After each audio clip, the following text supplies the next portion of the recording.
nggak ngelihat anaknya cuma sebagai perempuan yang harus menikah, tapi sebagai otak yang bisa diasah.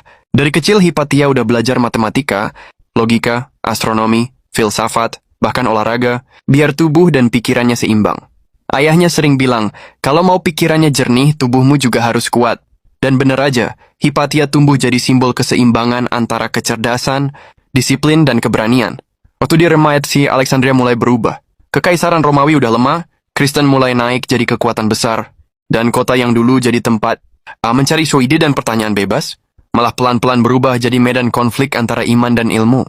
Tapi Hypatia nggak peduli. Dia terus belajar, terus ngajarin orang. Dia ngajar di Museum of Alexandria, semacam universitas kuno. Murid-muridnya datang dari Roma, Athena, Suria, semuanya pengen denger dia ngomong.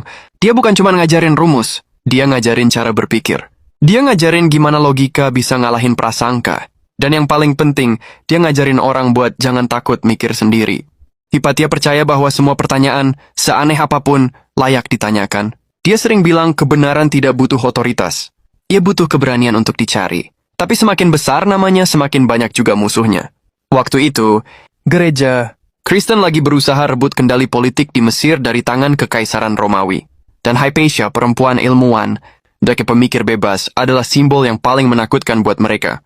Dia dekat dengan Orestes, gubernur Romawi di Alexandria, yang lagi konflik sama Uskup Cyril, pemimpin gereja waktu itu.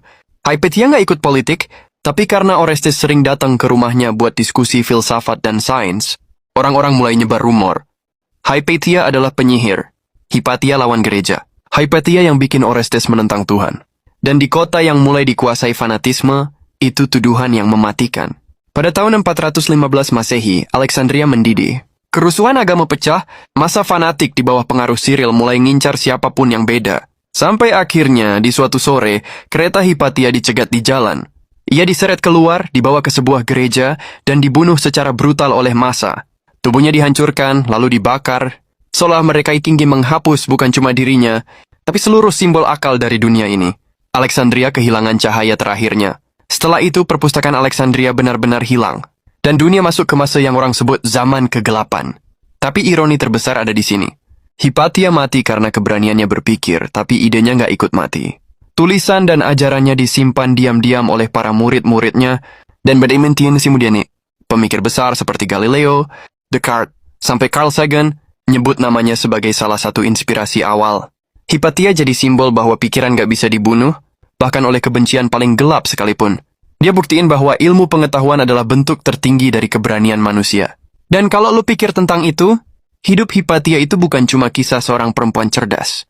Itu kisah tentang apa